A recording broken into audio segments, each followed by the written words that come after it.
এই জন্য ব্যতিক্রম। আমি তো পড়াচ্ছি, এই জন্য যদি শুধু কোশ্চেন পড়েই হতো তাহলে তো সারা বছর আমি স্টুডেন্টদের শুধু কোশ্চেনই পড়াতাম। হ্যাঁ, শুধু তাহলে তো কোশ্চেনই পড়া, তাহলে এত এত বছর এই যে এত দিন ধরে এত ক্লাস নেওয়া এত পড়ানোর তো কোনো দরকার ছিল না। হ্যাঁ, এগুলো হচ্ছে ইম্পর্টেন্ট হিসেবে দেওয়া হয়েছে, এগুলোকে ফোকাস দেওয়ার জন্য যে এগুলো একটু ভালো করে পড়তে। তো অবশ্যই 7-8টা তো কমন প্রায়ই আসে, একদম 100% 10টা কমন পাবা সেটা আমি বলতে পারতেছি না, তবে এসেও যেতে পারে এমনটা। হ্যাঁ, তবে আমার কথা সবসময় আমি বলেছি কি, এই যে শর্ট সিলেবাস বা সাজেশন যেটা আমি দিচ্ছি আমার ভিডিও ক্লাসের প্রত্যেকটা একটা কথা কিন্তু আমি বলতেছি, তোমরা কেউ ক্লাসগুলো যদি দেখে থাকো তাহলে বুঝতে পারবা কি বলতেছি বলো তো। কখনো দেখছো আমি যে সাজেশন ভিত্তিক ভিডিও ক্লাসগুলো দিচ্ছি, দু একটা দেখছো কি না কেউ, নাকি কেউ দেখোনি এখনো? দেখোনি? আচ্ছা, দেখোনি, ভালো হয়েছে, সমস্যা নেই, আমি তো নিষেধ করেছি। মানে মূল কথা হলো অবশ্যই আমি যেগুলো দিচ্ছি সেগুলো গুরুত্বপূর্ণ বলেই দিচ্ছি, এগুলো তো ভালো করে পড়বে। তারপরও তোমাদের গাইড টাইড বই থেকে এদিক ওদিক তাকিয়ে তুকিয়ে যদি দেখবা যে দু একটা কোশ্চেন মনে হচ্ছে যে এটা একটু পড়ে যাওয়া উচিত, সেগুলো একটু দেখে নিবে। ঠিক স্যার আছে? আপনার সাজেশন ওয়েবসাইটে যে সাজেশন দেওয়া আছে সেখানে তো অনেক পিডিএফ দেয়াই নাই স্যার, লাস্টের দিকে দেখলাম। হ্যাঁ, ওগুলো তো দিচ্ছি, আমি তো ধারাবাহিকভাবে দিচ্ছি, আমার সময়ের ও, একটা সমস্যা, বুঝছো না? হ্যাঁ, আমি দুই একটা করে দিচ্ছি, যেমন হিস্ট্রি পর্যন্ত দিয়েছি, সবগুলো তো দেওয়া হয়নি, সময় পাওয়া কঠিন, এই জন্য ছোটো ছোটো করে অল্প অল্প করে দেওয়ার চেষ্টা করতেছি। হুম। আচ্ছা, তো তো এই পর্যন্তই, আশা করি তোমরা সব বুঝেছো, বা পরীক্ষাতে এরকমই কোশ্চেন আসে, এরকমই ছোটোখাটো লিখতে হয়। হ্যাঁ, হিস্ট্রির কোশ্চেন খুব একটা জটিল হয় না যদি একটু ভালো পড়াশোনা করা থাকে। আচ্ছা, আর সোশ্যোলজি অফ বাংলাদেশের কি অবস্থা বলো, এটা কেমন চলতেছে? এটা কি চলতেছে নাকি এটা বাদ রাখছো? আচ্ছা, স্যার এখন পড়তেছি স্যার। এখনও সবাই পাঠাচ্ছে মনে হচ্ছে স্যার খাতা। একটু কম পড়া হয়। কম পড়া হলে তো হবে না, পড়তে হবে। আগে কখনো পড়া ছিল এটা, না পড়েইনি? হ্যাঁ, যারা না স্যার পড়তে, না এটা স্যার একদমই করেছি। পড়া ছিল না। তাহলে তো বিপদ। এই অল্প সময়ে এতগুলো সাবজেক্ট কভার করা, তাই না? অবশ্যই একটু কঠিন। হ্যাঁ, তারপরেও স্যার স্বাধীন বাংলাদেশের অভ্যুদয়ের ইতিহাস ওইটা আমার অনেক আগেই শেষ হয়ে গেছে, আপনার সাথে সেকেন্ড টাইম রিভিশন হবে, তবে এটা একদমই আনটাচড ছিল। স্বাধীন বাংলাদেশের অভ্যুদয়ের ইতিহাস তোমাদের আছে? ওই সাবজেক্ট না আসবে স্যার না কেমন? স্যার, স্যার এটা না তো ফার্স্ট ইয়ারই ছিল। Political organization and the political হ্যাঁ, হিস্ট্রি অফ বুঝতে টি পেরেছি। টোয়েন্টি। আচ্ছা, ঠিক আছে, বুঝতে পেরেছি। হুম।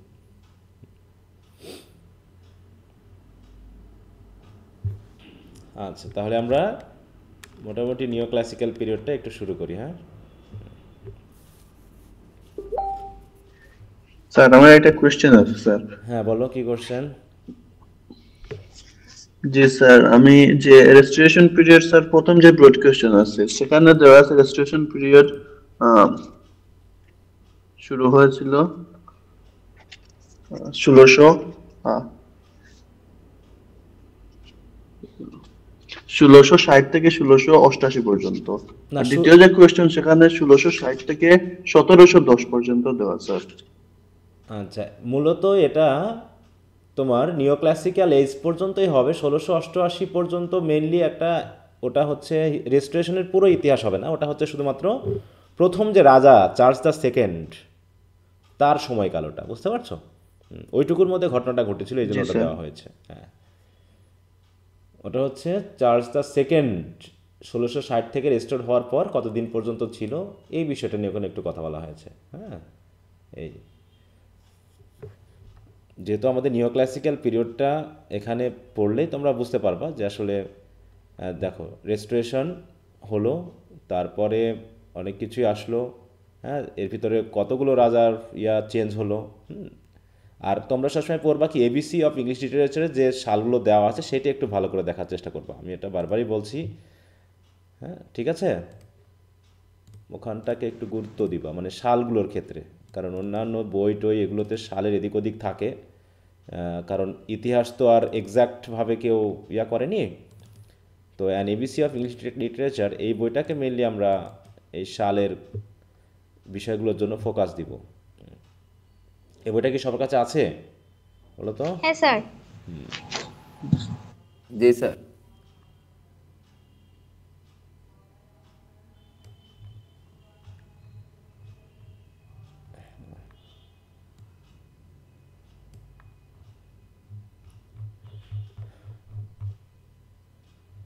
এই তো এখানে দেখো,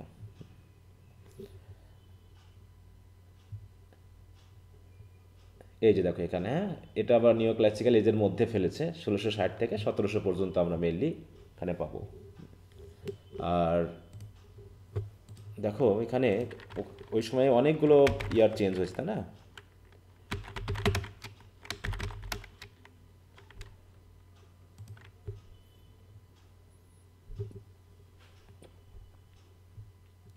দেখো এখানে 1688-তে কি হয়েছিল বলো তো?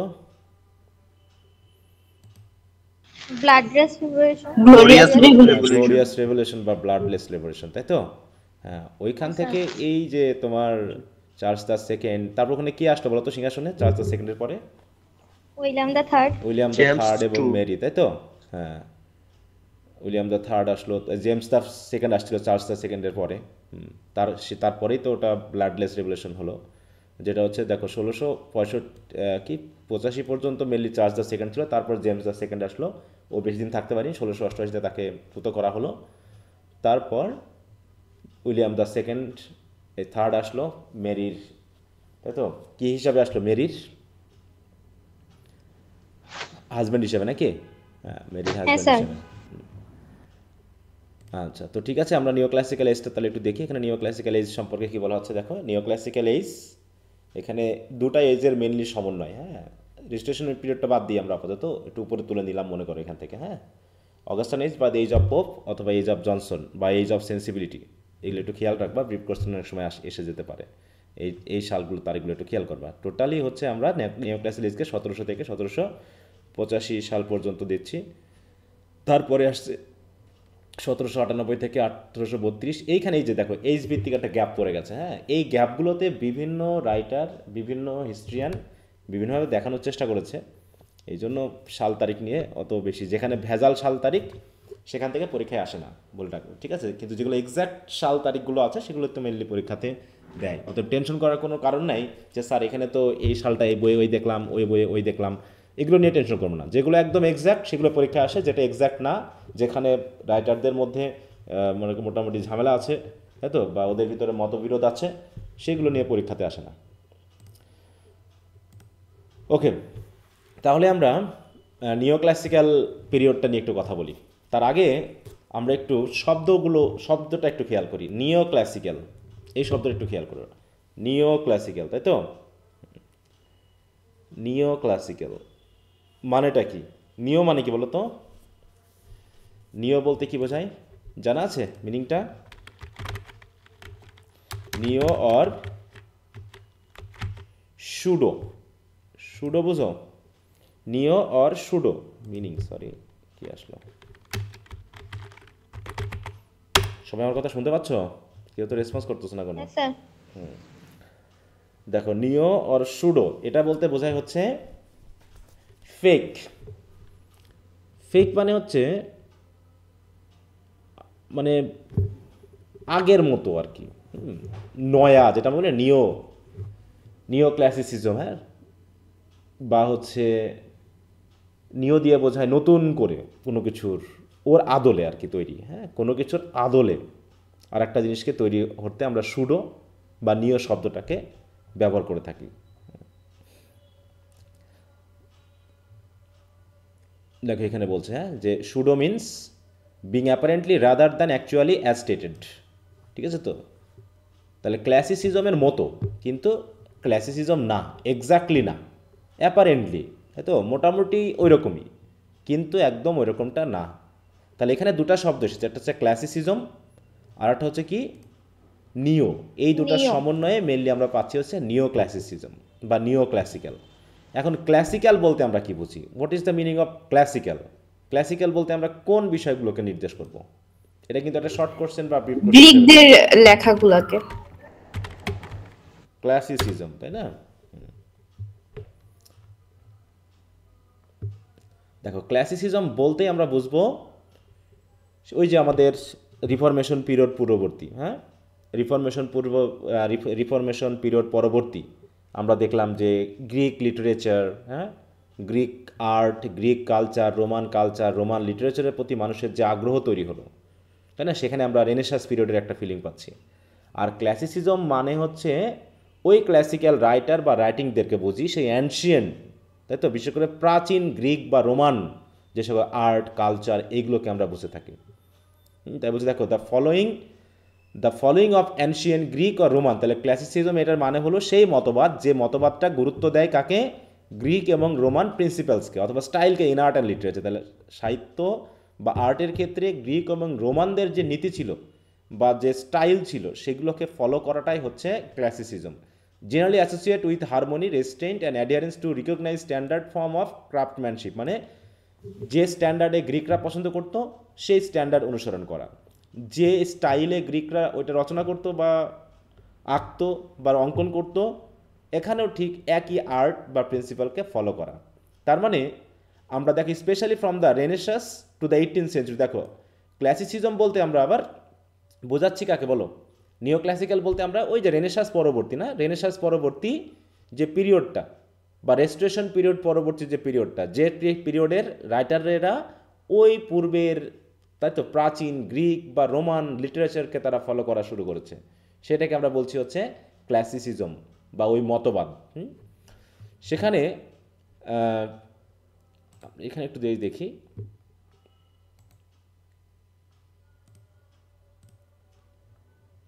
আচ্ছা আমরা যেহেতু শুধুমাত্র পড়ছি লিটারেচার, তাই না, কিন্তু ক্লাসিসিজম কিন্তু গ্রিক বা রোমানদের সকল বিষয়ের সাথে রিলেটেড। দেখো classicism in the arts referred generally to a high regard for a classical period. তাহলে ক্লাসিক্যাল এন্টিকুইটি বা ক্লাসিক্যাল পিরিয়ড বুঝে, তাহলে ক্লাসিক্যাল এন্টিকুইটি শব্দের সাথে আমরা কীভাবে পরিচিত হই? দেখো ক্লাসিক্যাল এন্টিকুইটি বলতে আমরা কী বুঝি? কী ব্যাপার, নেটের সমস্যা?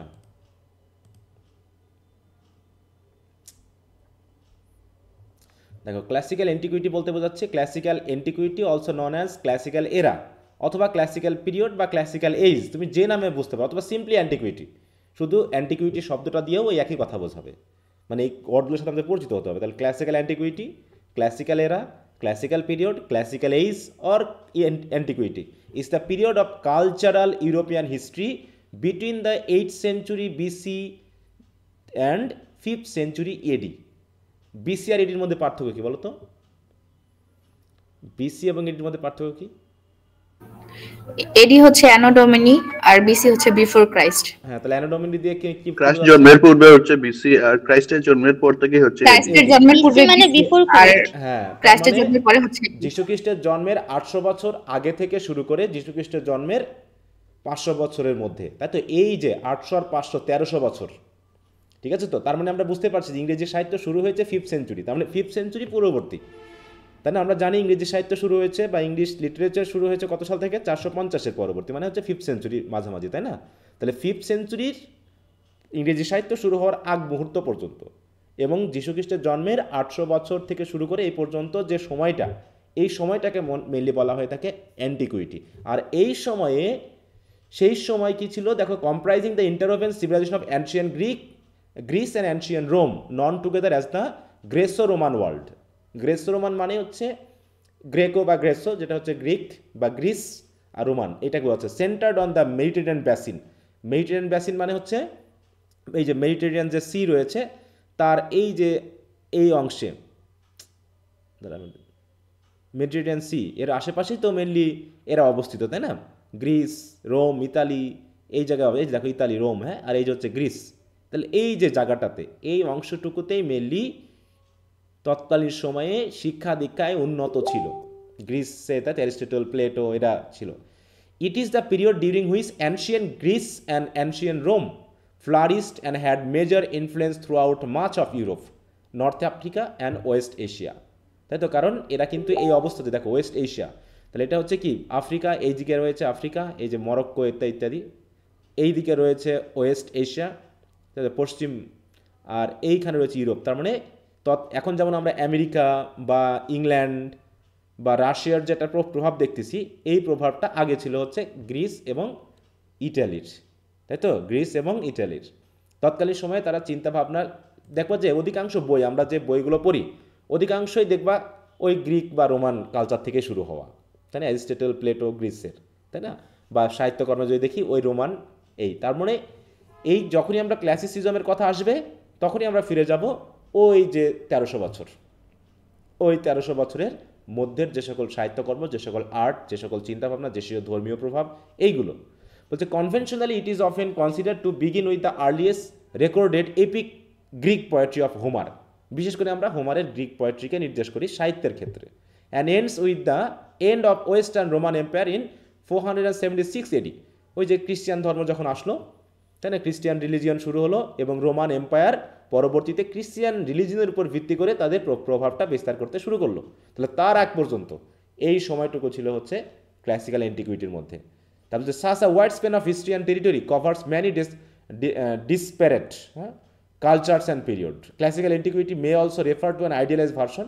অনেক সময় আইডিয়ালাইজ ভার্সন হিসেবে দেখায় যে ক্লাসিক্যাল অ্যান্টিকুইটি বলতে আমরা বিশেষ রাইটারকেও বুঝতে পারি, যেগুলো হয়তো ওই গ্রিক বা রোমান কালচারের মধ্যে পড়েনি, আধুনিক রাইটারও হতে পারে, কিন্তু তাদের রাইটিংয়ের উপর ডিপেন্ড করে আমরা অনেক সময় মনে করে থাকি যে তারা ক্লাসিক্যাল রাইটার। যেমন আমরা যদি রবীন্দ্রনাথের কথা বলি, কাজী নজরুলের কথা বলি, শেক্সপিয়ারের কথা বলি, এদের রাইটিং কিন্তু ক্লাসিক্স রাইটিং বলি আমরা, হ্যাঁ, যে ক্লাসিক রাইটিং। এই তাহলে কি ক্লাসিসিজম ধারণাটা বুঝতে পেরেছো যে কাদের বা কোন সাহিত্যকে বোঝানো হচ্ছে? কি বোঝা গেল বিষয়টা? জি স্যার। দেখো আমরা যেখান থেকে পড়ি একই কথা বলছে, জি ক্লাসিসিজম স্যার, or বুঝতে aesthetic পারছি। attitude or art style based on reiterating themes, technique and subjects of art from ancient Greece and Rome, spanning approximately from the formation of Greek city-state in the 8th century BCE to the decline of Roman Empire in 5th century. দেখো, হ্যাঁ, the term is generally used when referring to art created after the decline of the Roman Empire that places significance on values associated with art from antiquity. এই কথাগুলোই। আচ্ছা, তখন যাই। তাহলে নিও classicism মানেই হচ্ছে ওই যে আর্ট কালচার, ওইগুলোকে আবার রেফার করা, ওখানকার যে স্টাইল, ওখানকার যে প্রিন্সিপালসগুলো ব্যবহৃত হয়েছিল, সেই প্রিন্সিপালসগুলো আবার এখানে ব্যবহার করা। তাহলে দেখো, the neo classical period in England spanning from the late 17th century to the early 19th century. Late 17th century মানে প্রায় আমরা ওই রেস্টোরেশন পিরিয়ড থেকেই বোঝানোর চেষ্টা করতেছি, অনেকটাই, হ্যাঁ, যে রেস্টোরেশন পিরিয়ড থেকেই শুরু হয়েছে। যদিও আমরা নিও ক্লাসিক্যাল পিরিয়ড থেকে বলতেছি কি 1700 থেকে, কিন্তু আসলে শুরুটা রেস্টোরেশন পিরিয়ড থেকেই শুরু হয়েছে। কারণ কি, রেস্টোরেশন পিরিয়ড থেকেই নতুন ধারণা শুরু হলো, তাই না, নতুন ধারণা শুরু হলো। আর সাহিত্যের, তাহলে তারা সাহিত্যকর্ম কি রচনা করবে? আগে তো পিরিটান, এই যে পুরোটাই তো পিরিটানদের প্রভাবে ধর্মীয় লেখালেখি হয়েছে, তাই না, ধর্মভিত্তিক মানে লেখালেখি হয়েছে। অতএব যখন তারা আবার চার্লস দ্য সেকেন্ডকে রেস্টোর করলো, তখন একটা নতুন ধারণা শুরু হলো। অতএব দেখো, আমাদের বাংলাদেশের প্রেক্ষাপটে যদি আমরা বলি, আগের অধিকাংশ সাহিত্যকর্ম মুক্তিযুদ্ধ ভিত্তিক হয়েছে এবং অধিকাংশই মুজিব বা হচ্ছে আওয়ামী লীগ কেন্দ্রিক হয়েছে, তাই না? অধিকাংশ হয়েছে না এরকম। 1971 সাল মানেই আমরা ধরে নিয়েছি কি আওয়ামী লীগ এবং বঙ্গবন্ধু বা মুজিব, তাই তো? এই বিষয়টাকে কিন্তু আমরা করছি। কিন্তু এখন থেকে যে সাহিত্যকর্ম রচিত হবে সেটা কি ওইটা আসবে? আর ওই ধারা কি কেটে গেছে না? বলো, এখন যে আমরা সাহিত্যকর্ম রচনা করব, এই ধারা কি আসবে এখন আর? না স্যার। এখন পুরো উল্টে যাবে কিন্তু, ওই 6 দফা, তাই না, তারপর হচ্ছে তোমার যেগুলো আওয়ামী লীগ ভিত্তিক বিষয়গুলো ছিল সেগুলো দেখবা যে এখন আর মানুষ ওইগুলো সাহিত্যকর্মে আনছে না। তো ঠিক ওইরকম, হ্যাঁ, যখনই পিরিটানিজমের যে প্রভাবটা শেষ হয়ে গেল, চার্লস দ্য সেকেন্ড সিংহাসনে আসলো, তিনি নতুন করে যে ধারা শুরু করলেন, সেই ধারাটা থেকেই মেনলি নিও ক্লাসিক্যালের যে প্রভাবটা সেটা শুরু হয়। তারা ভাবলো যে আমাদেরকে আবার ওই যে খ্রিস্টান ধর্ম আসার পূর্ববর্তী, হ্যাঁ, 475 450-এর পূর্ববর্তী যে সাহিত্য ধারাগুলো ছিল, যেগুলো আমরা রিফরমেশন পিরিয়ডেও তার কিছু ধারণা পেয়েছিলাম, আমরা রেনেসাঁস পিরিয়ডেও এসে ক্লাসিক্যালের কিছু ধারণা পেয়েছিলাম, পরবর্তীতে এই নিও ক্লাসিক্যাল পিরিয়ডে এসে সবাই ভাবলো যে আমরা সরাসরি আগের ইংরেজি সাহিত্যের আগের স্টাইলগুলোকে ফলো না করে আমরা রোমান এবং গ্রিক লিটারেচারের যে স্টাইলগুলো সেগুলোকে আমরা ফলো করা শুরু করি। এই জন্য যখন তারা এইগুলোকে ফলো করা শুরু করলো, তখন তাদেরকে নাম দেওয়া হলো নিও ক্লাসিক্যাল, মানে ক্লাসিসিজমটাকে নতুন করে চালু করা, তাই তো, তাদের মতো করে চালু করার চেষ্টা করা। কিন্তু তারা তো আর ক্লাসিক রাইটার হতে পারবে না, পারবে কি বলো? ওরা ছিল ওদের মতো, অতএব এরা তাদেরকে ফলো করা শুরু করলো। তাহলে দেখো, this period which coincide with significant cultural, economic and social shifts saw the evolution of constitutional governance and the emergence of political parties and the solidification of British role as a global power. এটা যেহেতু আমরা political history পড়ছি কিন্তু, হ্যাঁ, it was also marked by tensions between monarchy and parliament. আমরা তো পরবর্তীতে দেখলাম যে কেন তাই তো, ব্লাডলেস রেভলিউশন হলো, গ্লোরিয়াস রেভলিউশন কেন হলো? কারণ যদিও পার্লামেন্ট চেয়েছিল যে চার্লস দ্য সেকেন্ড আসবে এবং সে মোটামুটি স্টেবল একটা শাসন তিনি প্রতিষ্ঠা করবেন, কিন্তু তিনি পারেননি সেটা করতে। তারপর দেখো এখানে আমরা যদি পড়ি, the neo classical period began with the restoration of the monarchy in 1660। এই কথাটা এখানে কিন্তু বলা হচ্ছে, নিও ক্লাসিক্যাল মেইন ট্রেন্ডটা কিন্তু এখান থেকেই শুরু হয়েছে। হ্যাঁ, following the tumultuous years of English civil war. তাহলে একটু খেয়াল করবো, তাহলে আমরা যখন বলবো যে আসলে নিও ক্লাসিক্যাল পিরিয়ডের কত, সাল কত থেকে কত, বলো তো কত থেকে কত বলবো আমরা, মানে অফিসিয়ালি 70 থেকে, তাই তো? হ্যাঁ, 1770 থেকে, এই যে যেটা আমি এখানে বলেছি কি হবে, 1770 থেকে 1785, যেহেতু আমরা রেস্টোরেশন পিরিয়ডকে আলাদা আলাদা করে ফেলছি। কিন্তু যদি আমরা এই রকম করে চলতাম, যদি রেস্টোরেশন পিরিয়ডকে আলাদা করে না দেখতাম আমাদের যে সিলেবাস অনুসারে, তাহলে আসলে এটা শুরু হয় 1660 থেকে 1785 সাল পর্যন্ত। কিন্তু যেহেতু আমরা রেস্টোরেশন পিরিয়ডকে আলাদা করে ফেলেছি, নিও ক্লাসিক্যাল পিরিয়ডকে আলাদা করছি, তাহলে নিশ্চয়ই আমাকে নিও ক্লাসিক্যাল পিরিয়ড এখান থেকে শুরু করতে হবে আমাদের সিলেবাস অনুসারে, বুঝতে পারছো? কারণ সিলেবাসে কি রেস্টোরেশন পিরিয়ড আর নিও ক্লাসিক্যাল পিরিয়ড কি আলাদা না? তাহলে কিছু করার নেই। তাই বলছি দেখো, following the tumultuous years of the English civil war and the interim King Charles II ascended the throne, ushering in a new era of stability, যেটা আমরা রেস্টোরেশন পিরিয়ডের কথা আবারও বলছি। However, religious and political tension persisted. দেখো, Clarendon Court, which enforced Anglican supremacy, alienated dissenters, while disputes over royal prerogative and parliamentary authority continued to simmer. Simmer মানে কি, চলতে থাকা, গরমভাবে চলতে থাকা, মানে টকবক করে ফুটতে থাকা। তাহলে যদিও একটা কোডের মাধ্যমে চাওয়া হয়েছিল কি, প্রোটেস্ট্যান্ট এবং ক্যাথলিসিজমদের মধ্যে একটা কি বলবো, একটা সমতা নিয়ে এসে শান্তি বা স্ট্যাবিলিটি প্রতিষ্ঠা করা, কিন্তু সেটা সম্ভব হয়নি। কারণ কিছু ডিসেন্টার ছিল যারা এটা মানতে চায়নি যে আমরা ক্যাথলিক প্রভাবে থাকবো, আমরা কেন প্রোটেস্ট্যান্টিনিজমে মেনে নিব। আবার প্রোটেস্ট্যান্টরা ভাবতেছে আমরা আমাদের নীতি মেনে চলবো, আমরা কেন ক্যাথলিসিজমের প্রভাব কিছু অংশ আমরা গ্রহণ করব। অতএব অ্যাংলিকান যে সুপ্রিমেসি সেটা মানুষ মানতে চায়নি। এ কারণে কি হলো দেখো, the political landscape dramatically shifted with the glorious revolution of 1688। King James II, whose Catholic policies alarmed Protestant elites, was deposed and replaced by his Protestant daughter Mary II and her husband William of Orange, নাকি? This revolution was pivotal in establishing England as a constitutional monarchy. বিশেষ করে the bill of rights, এটা একটু খেয়াল রাখো কত সালে এটা হয়েছিল, ওর পরবর্তী ইয়ারেই। Limited royal authority, affirm parliamentary sovereignty and guaranteed certain civil liberties, laying the foundation for modern democracy. তাহলে আজকে আমরা যে ইংল্যান্ড দেখতেছি, সেই ইংল্যান্ডের মেইনলি শুরুটাই হয়েছে দ্য বিল অফ রাইটসের মাধ্যমে, যেখানে রয়্যাল অথরিটিকে লিমিট করা হয়েছিল। যেমন এখন রাজাদের ক্ষমতা কি আছে ইংল্যান্ডে? হ্যাঁ, তারা নামে মাত্র। হ্যাঁ, এবং এখানে অ্যাফার্ম পার্লামেন্টারি, এখানে প্রধানমন্ত্রীর গুরুত্ব আছে, তাই না? প্রধানমন্ত্রী হচ্ছে দেশের প্রধান। আর মানে কি বলবো, অলংকার হিসাবে ব্যবহার করা হচ্ছে কি, রাজার, যেটা আমরা পাচ্ছি। ওদের কিন্তু আমরা দেখি না যে রাজনৈতিক বিষয়ে খুব একটা নাক গলাতে, তখন থেকে মেনলি এটা শুরু হয়েছে। এবং এর মাধ্যমেই গ্রান্টেড সার্টেন সিভিল লিবার্টিস, সাধারণ জনগণের যে স্বাধীনতা, সেটাকে এই বিল অফ রাইটসের মাধ্যমে কিন্তু মিলিয়ে দেওয়া হয়েছে। বিল অফ রাইটসটা একটু খেয়াল রেখো, অনেক সময় এটা নিয়ে শর্ট নোট আসতে পারে, যেটা কি আসলে কত সালে হয়েছিল, এই জায়গাটুকু একটু খেয়াল রাখলে লিখতে পারবা। এরপর হচ্ছে রাইজ অফ পলিটিক্যাল পার্টিস। এই সময় আমরা নতুন করে আরও কয়েকটা পলিটিক্যাল পার্টিকে দেখবো, যেমন হুইগ, টরি, এগুলোর নাম কি আগে পেয়েছি আমরা, বলো তো? রেস্টোরেশন পিরিয়ড পর্যন্ত নাম পাইনি, এখন আমরা পাবো। হচ্ছে the late 17th and early 18th century saw the formal emergence of political parties.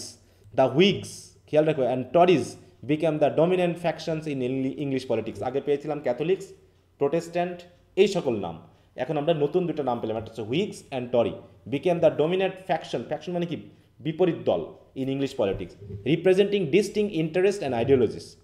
The Whigs, advocating for a strong parliament and religious tolerance, মানে toleration, found support among merchant, financiers and Protestant dissenters. তার মানে দেখো, হুইগরা গঠিত কি নিয়ে, পার্লামেন্টের supporter হিসাবে, তারা রিলিজিয়াস টলারেশন চাচ্ছে, এবং তারা মেনলি সাপোর্ট পেয়েছে ব্যবসা, তাই তো? তারপরে মানে কি বলবো, প্রোটেস্ট্যান্ট যারা ডিসেন্টার ছিল তাদেরকে, বা তারা অর্থনৈতিকভাবে শক্তিশালী, তারা ছিল হচ্ছে হুইগদের দলে।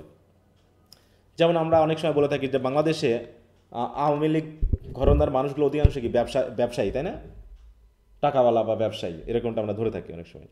তো এরকম হুইগরা মেনলি ছিল হচ্ছে জি, স্যার। পার্লামেন্টের সাপোর্টার, মানে যারা ছিল পার্লামেন্টের সাপোর্টার এবং রিলিজিয়াস টলারেশন যারা চেয়েছিল তাদেরকে আমরা বলছি হুইগ। অন্যদিকে in contrast the Tories rooted in the landed gentry and the Anglican church.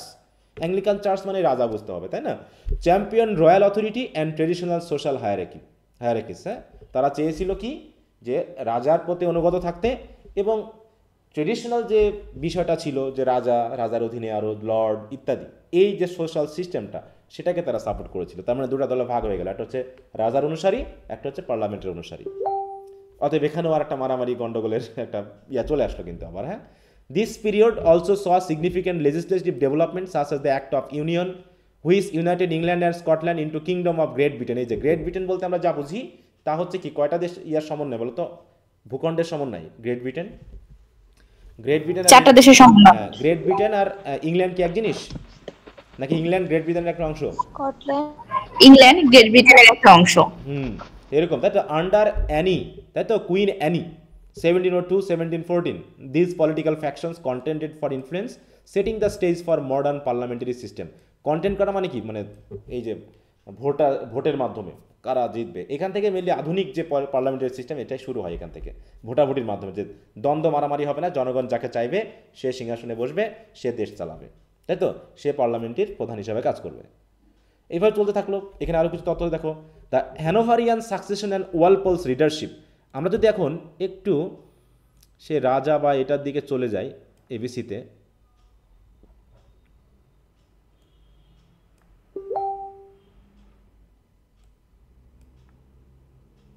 আরে বাবা কত পেজ, শেষই হয় না।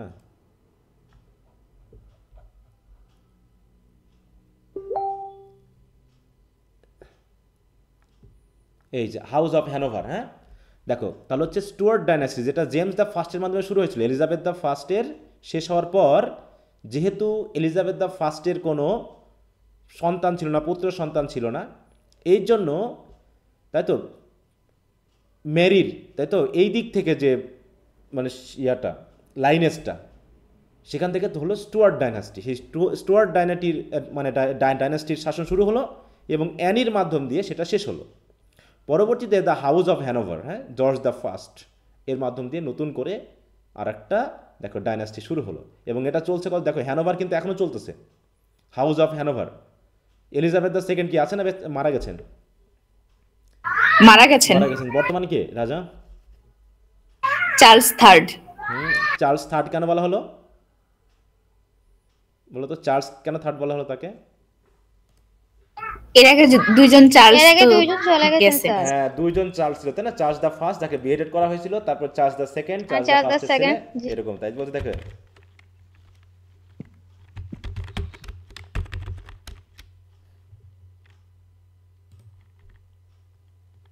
এই যে, হ্যাঁ, বর্তমান দেখো চার্লস দ্য সেকেন্ড, হ্যাঁ, বা চার্লস ফিলিপ আর্থার জর্জ, তিনি হচ্ছেন কি king of United Kingdom and the 14 other Commonwealth realms. তার কমনওয়েলথ অধীনে আরো 14টা যে রাজ্য আছে, রাজা, তাদের তিনি প্রধান হিসেবে কাজ করেন, রাজা হিসেবে আছেন, হ্যাঁ, এই চার্লস দ্য থার্ড। তো এরকম ভাবে থার্ড, ফোর্থ ইত্যাদি নামকরণ করা হয়েছে তাদের, বুঝতে পারছো? তাহলে হচ্ছে কি এখন কোন ডাইনাস্টি চলতেছে? The house of Hanover. Okay, তারপর দেখো দ্য হ্যানোভারিয়ান সাকসেশন ইন 1714। তার মানে কি পরবর্তীতে আর যেহেতু এইসব দ্বন্দ্ব নাই, এই জন্য কিন্তু দেখো একটা মোটামুটি একটা দল ডাইনাস্টি কিন্তু এখনো চলতেছে অনেক দিন ধরে, না, অনেক দিন ধরে। With the accession of George the first marked a new chapter in English political history as a German monarch with limited English fluency. George the first relied heavily on ministers leading to the rise of cabinet system. তাহলে সে রাজা হয়েছিল, কিন্তু যেহেতু তিনি ছিলেন হচ্ছেন German একজন মোনার্ক ছিলেন, সেখান থেকে তিনি ইংল্যান্ডের রাজা হয়েছিলেন। এই জন্য তিনি ইংলিশ কম জানতেন বিধায় তিনি মিনিস্টারদের বা যাদের মন্ত্রী ছিল তার আশেপাশে তাদের উপর নির্ভর করতেন। আর নির্ভর করার কারণে বর্তমান যে ক্যাবিনেট সিস্টেম, হ্যাঁ, আমাদের যেটা ক্যাবিনেট বা সংসদ জাতীয় সিস্টেম, ওইটার ব্যাপারটা চলে আসে। This period witness the dominance of sir Robert Walpole. তিনি রাজার চেয়েও মানে শক্তিশালী হয়ে ওঠেন এবং শেষ পর্যন্ত regarded as Britain first prime minister. তাহলে রাজা প্রথম প্রাইম মিনিস্টারকে ইংল্যান্ডের রবার্ট ওয়ালপল। হ্যাঁ স্যার রবার্ট রবার্ট ওয়ালপল। হ্যাঁ এই নামটা খেয়াল রাখো, ওয়ালপল। থার্ড ইয়ারে যেহেতু যখন তোমরা পড়বা, কয়েকটা নোবেল পড়বে, না নাম আসবে। Walpole's tenure 1721 to 1742 was characterized by economic stabilization after the South Sea bubble crisis. Pragmatic, এইগুলো এতটা বেশি মনোযোগ দেওয়ার দরকার নেই বা মনে রাখারও দরকার নেই, জাস্ট আমরা ধারাবাহিকতাটা যেন পাই। হ্যাঁ এই জন্য আমি পড়াচ্ছি এগুলো। Walpole's leadership also reflected the increasing importance of parliament in governance. The monarchy's role continued to diminish as parliamentary politics became the main arena of decision making. দেখেন কি হলো, the monarchy's role continued to diminish, রাজাদের ক্ষমতা কিন্তু আস্তে আস্তে কমতে কমতে কমতে কমতে শেষের দিকে একদম। হ্যাঁ এখন তারা জাস্ট একটা তাদেরকে সম্মানজনক অবস্থানে রাখার জন্য এটা করা হয়েছে। এরপর হচ্ছে enlightenment ideas and revolutionary change. Bubble crisis দিয়ে কি বোঝানো হলো? বাবল ক্রাইসিস এটা একটা ওই সময়ের যুদ্ধ বা ফরেন পলিসি এটা। হ্যাঁ আমি বললাম ওইগুলো দিয়ে এখন জানতে যাওয়ার দরকার নেই। হ্যাঁ ওগুলো জাস্ট ওই জন্য আমি আগে বলেছিলাম যে এগুলো নিয়ে মনোযোগ দেওয়ার দরকার নেই, জাস্ট কয়েকটা সিস্টেম যেগুলো আমরা ওগুলো ভাবতে যাবো না এখন। হ্যাঁ ওগুলো পারলে তোমরা একটু ইন্টারনেটে দেখে নিও, তাহলে বুঝবা। হ্যাঁ কিছু কিছু থিওরি বা কিছু কিছু আইনের ব্যাপার আছে, জাস্ট এখানে দেওয়া হয়েছে সিস্টেমটাকে এগিয়ে নেওয়ার জন্য বা আমরা যে পড়তেছি, কিন্তু ওগুলোতে গুরুত্ব দেওয়ার কোনো দরকারই নাই, কারণ ওগুলো আপাতত আমাদের পরীক্ষার জন্য গুরুত্বপূর্ণ না, মনে থাকবে। হ্যাঁ এরপর যেগুলো আসছে সেগুলো একটু গুরুত্বপূর্ণ, কারণ revolution, American revolution, French revolution, এগুলো একটু খেয়াল করতে হবে, কারণ এখান থেকেই পরবর্তীতে আমরা দেখবো যে ইংরেজি সাহিত্যের ভিতরে আমেরিকান লিটারেচার ঢুকে পড়েছে। আমেরিকান লিটারেচার, কারণ আমেরিকানদের ভাষা কি, আমেরিকান ল্যাঙ্গুয়েজ কি, ইংলিশ। ইংলিশ, তাই না? Australian English, language sir. কি, ইংলিশ। তাহলে যাদের ইংরেজি ভাষা তাদের কিন্তু সাহিত্যকর্ম আস্তে আস্তে আমাদের ইংরেজি সাহিত্যের ভিতরে চলে এসেছে। তাহলে হচ্ছে enlightenment ideas and revolutionary challenges. The mid 18th century was shaped by the intellectual currents of the enlightenment. Enlightenment থিওরিটা আসলে কি, এনলাইটেনমেন্টটা দিয়ে আসলে কি বোঝায়? আমরা রিফরমেশন পাইলাম, আমরা রেস্টোরেশন পাইলাম, এখন আমরা আসতেছি একটা নতুন কথা, সেটা হলো কি এনলাইটেনমেন্ট। দেখো কেটে দিই।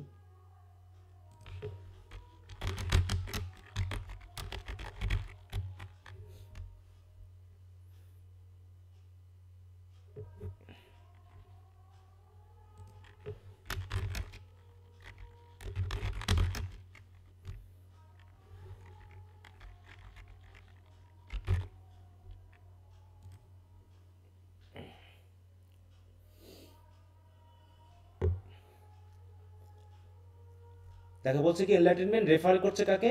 Enlightenment literature is a collection of writings from 17th to 18th century that are inspired by European and American enlightenment period. এখন এখানে কিছু থিওরি আছে, ঠিক আছে? তো যেহেতু লিটারেচারের বিষয়টা এসেছে, আমরা আরেকটু নিচে দেখি। দেখে যে বলতেছে কি enlightenment also known as the age of reason, মানে হচ্ছে এনলাইটেনমেন্ট মানেই হচ্ছে মানুষকে যা বলা হবে সে যুক্তি দিয়ে বুঝবে। মানুষ একজন বললো আর আমি বিশ্বাস করে নিলাম, তেমনটা না, যুক্তিবাদিতা, তাই তো? যুক্তির গুরুত্ব।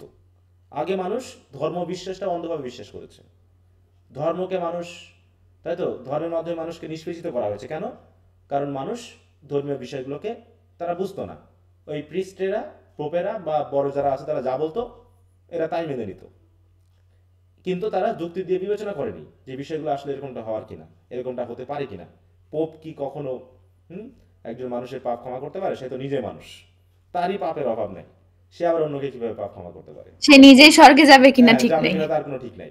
তো এই যে ব্যাপারটা, তাহলে যুক্তি দিয়ে ভাবার মানুষ আগে ছিল না, তারা বুঝতো না, বাইবেল পড়েনি, বাইবেল তার নিজের ভাষায় ট্রান্সলেটেড ছিল না।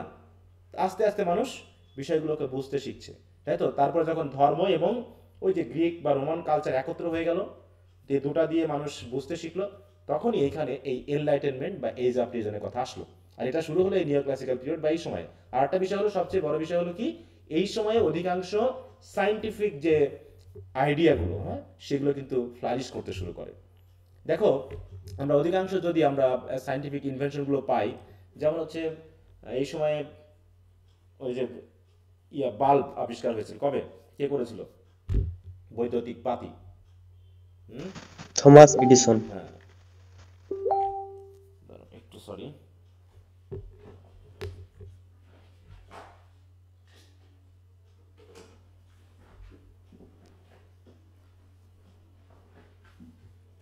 তারপরে ধরো ইন্ডাস্ট্রিয়াল রেভলিউশন।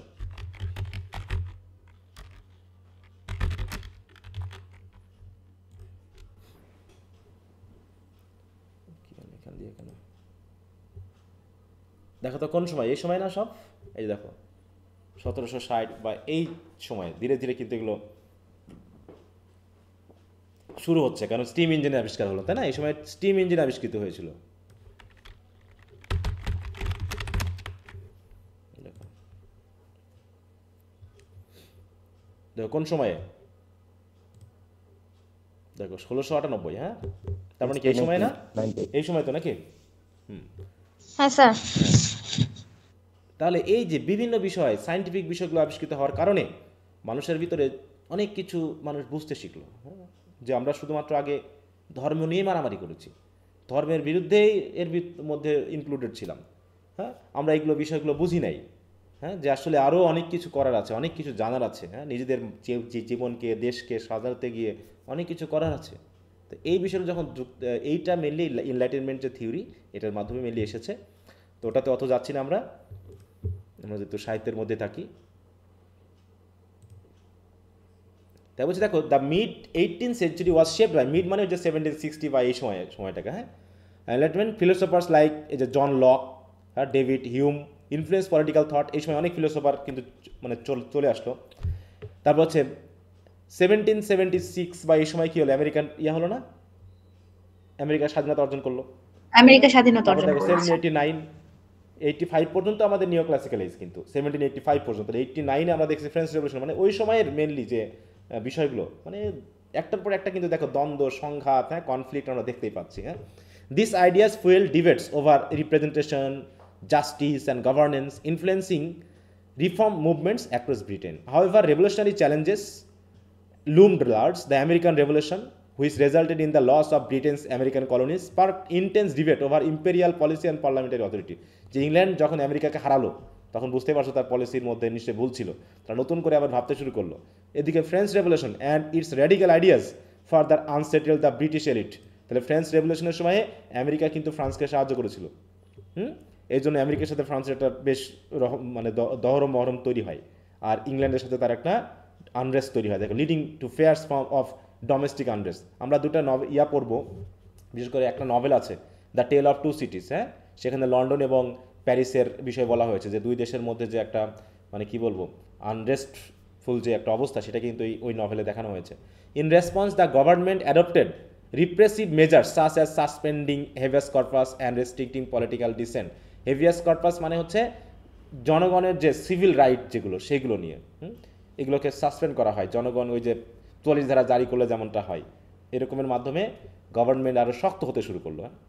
এই সময় আবার ফ্রান্সের সাথে নতুন করে যুদ্ধ শুরু হলো, দেখো, the Napoleonic war and industrial transformation. The late 18th and 19th century were dominated by the Napoleonic wars. দেখো, নেপোলিয়ন পরাজিত হয় না 1815-এ, Britain emerge as the leading power. সেখানে ফ্রান্স পরাজিত হলে পারে মোটামুটি ব্রিটেন আবার নতুন একটা শক্তি হিসাবে উত্থান লাভ করে। Leading power in the coalition against Napoleon, culminating in the decisive victory at Waterloo in 1815. This war not only solidified Britain's military and economic dominance but also fostered a conservative political climate. এই সময় কি আমরা দেখছি কি, এই সময় কিন্তু এই যে ভারতীয় উপমহাদেশ ইংল্যান্ডের প্রভাবটা কিন্তু আমরা দেখেছি, তাই না? Leaders like William peat the younger implemented policies aimed at maintaining order and stability. তো মোটামুটি এইভাবে চলেছে। এর মধ্যে সবচেয়ে বড় বিষয় হলো the industrial revolution began transforming British society. Economic growth, urbanization, and the rise of new social classes created pressure for political reform. Although significant changes such as the abolition of the slave trade in 1807 were achieved, broader reforms address labor rights and political representation would come. এই যে আমরা আজকে যে পাচ্ছি যে তোমার হচ্ছে 1 মে, তাই তো, 1 মে দিবস কবে থেকে শুরু হয় এটা বলো দেখি। মে ডে যেটা আমরা পাচ্ছি, মে ডের ভিত্তিটা কি ছিল? লেভার। দেখো, আমরা পিছনে যদি ব্যাকগ্রাউন্ডগুলো একটু দেখি তাহলে আমরা ওই যে দেখো কত সালের দিকে হোয়াট ইভেন্ট আসবে, এই যে 1889 মে 1 ওয়াজ ডিজিগনেটেড, হ্যাঁ। তাহলে ওই যে মেডের যে বিষয়গুলো মানে শ্রমিকদের রাইটের বিষয়গুলো, এগুলো যদিও এটা আমেরিকান ইয়াতে হয়েছিল, কিন্তু ওগুলো কিন্তু ইংল্যান্ড থেকেই ওই সময় থেকেই শুরু হয়েছিল, হ্যাঁ। শ্রমিকদের অধিকার, হ্যাঁ, বা রাইট, এই যে লেবার রাইট, হ্যাঁ, পলিটিক্যাল রিপ্রেজেন্টেশন ইত্যাদি ইত্যাদি বিষয়গুলো এই নিও ক্লাসিক্যাল পিরিয়ডের শেষের দিক থেকে কিন্তু মেনলি শুরু হয়। যেটা আমরা পরবর্তীতে পাবো হচ্ছে নিও ক্লাসিক্যাল পিরিয়ড পরবর্তী রোমান্টিক এইজ, কারণ রোমান্টিক এজটা শুরু হয় ফ্রেঞ্চ রেভলিউশন পরবর্তী, হ্যাঁ, কারণ ফ্রেঞ্চ রেভলিউশন ইংল্যান্ডে একটা বড় ধরনের প্রভাব বিস্তার করে। এই প্রভাবে একটা বড় ধরনের সাহিত্য এবং মানুষের চিন্তা ভাবনার একটা পরিবর্তন আসে। এই যে নিও ক্লাসিক্যাল রাইটিংগুলোর মধ্যে একটা পরিবর্তন আসে। নিও ক্লাসিক্যাল রাইটিংদের মেইন ফিচারগুলো ছিল যে কি, strictly following the strict rules and regulations. কিন্তু রোমান্টিক এজে তারা ভাবলো সাহিত্যকর্ম হবে কি, ওভারফ্লো অফ পাওয়ারফুল ফিলিং, তাই না, ইমাজিনেশনের যেটা স্পন্টেনাস ওভারফ্লো অফ পাওয়ারফুল ফিলিং, আমার ফিলিংগুলোকে যেটা আমরা ওয়ার্ডসওয়ার্থ এর মাধ্যমে পেয়েছি কবিতাগুলোর মাধ্যমে, তাই না, বা হচ্ছে কিটসের কবিতার মাধ্যমে পেয়েছি, যেখানে দেখানো হচ্ছে কি কোনো এত রুলস রেগুলেশনের কি আছে। সাহিত্যকর্ম রচনা করতে গেলে রুলস রেগুলেশন দিয়ে কি হয় না। আমরা থার্ড ইয়ারে যখন ক্রিটিসিজম পড়বো সেখানে আমরা দেখব ওখানে উইলিয়াম ওয়ার্ডসওয়ার্থ বা এস.টি. কোলরিজ তাদের থিওরি দিয়েছে সাহিত্যকর্ম নিয়ে, যে কী ধরনের থিওরিতে আমাদের লেখা উচিত। তো নিও ক্লাসিক্যাল এইজ একটা মোটামুটি এই ইংরেজি সাহিত্যের মধ্যে একটা এইজ, যেখানে দেখা হচ্ছে যে তারা সাহিত্যকর্মটা, আমরা তো এতক্ষণ পলিটিক্যাল হিস্ট্রি পেলাম, সাহিত্যকর্মের যে ব্যাপারটা সেটা তোমরা একটু বাসায় পড়ে নিবা, আশা করি বুঝতে পারবা। দেখো এই কথাগুলো অলরেডি আমরা পড়ে ফেলেছি, কিন্তু লিটারি হিস্ট্রির মধ্যে এই যে এখানে যে রাইটিংগুলো আছে এই রাইটিংয়ের ব্যাপারগুলো একটু দেখতে হবে। কারণ কি এই এজটাকে আমরা দেখো তিনটা এজে কিন্তু আমরা পাচ্ছিলাম, তাই না, যেটা আমরা কিন্তু ওই যে এবিসিতে ভাগ করেছি, যে আসলে নিও ক্লাসিক্যাল এজটা যদি 1660 থেকে ধরি তাহলে এটা তিনটা এজের মধ্যে পড়ে। একটা হচ্ছে কি রেস্টোরেশন পিরিয়ড, একটা অগাস্টান পিরিয়ড, আর একটা হচ্ছে কি দ্য এজ অফ সেন্সিবিলিটি। হ্যাঁ, এর ভিতরে আমাদের যে সাহিত্যকর্মগুলো আছে এখানে সেখানে দেওয়া আছে, যেমন এজ অফ অগাস্টান এজকে আমরা অনেক সময় এজ অফ পোপ বলতেছি, কারণ কি এখানে ওই সময়ে মেনলি পোপের মানে প্রভাব ছিল, আলেকজান্ডার পোপ একজন রাইটার কিন্তু উনি, হ্যাঁ। তারপর যদি আমরা এজ অফ সেন্সিবিলিটিকে আমরা বলছি এজ অফ জনসন, কারণ এই সময়ে জনসন, হ্যাঁ, অনেক লেখালেখি করেছেন। আচ্ছা, তাহলে তোমরা একটু এই জায়গাটা একটু পড়ে নিবা, হ্যাঁ, আগামী ক্লাসে আমি এটা নিয়ে কথা বলবো, তোমরা একটু দেখবা, কারণ আজকে একটু সেকেন্ড ইয়ারের একটা ক্লাস আছে, সেখানে 8:30 থেকে শুরু করতে হবে। তো এইটা পড়বা এবং এর সাথে সাথে যে ব্রিফ কোশ্চেন এবং শর্ট কোশ্চেনগুলো আমি দিব, সেই ব্রিফ এবং শর্ট কোশ্চেনগুলো একটু দেখে নিবা, মনে থাকবে। আর যারা পরীক্ষাটা এখনও দাওনি দয়া করে একটু দিয়ে নিও, এখন থেকে মোটামুটি আমি একটু লেখাবো, একটু লেখানো শুরু করতে হবে, এই হচ্ছে ব্যাপার। সেটা শর্ট দিয়ে হোক ব্রিফ দিয়ে হোক, আস্তে আস্তে একটু এই 1 মাস শেষের 1 মাস একটু আমাদের লিখতে হবে। আচ্ছা, তো আজকে তাহলে এখানে রাখতেছি, এই শিট সহ ব্রিফ এবং শর্ট কোশ্চেনগুলো তোমরা রিডিং দিয়ে ফেলো, ওকে। আচ্ছা, তো ঠিক আছে, সবাইকে গুড নাইট, সবাই ভালো থাকো, ওকে, বাই।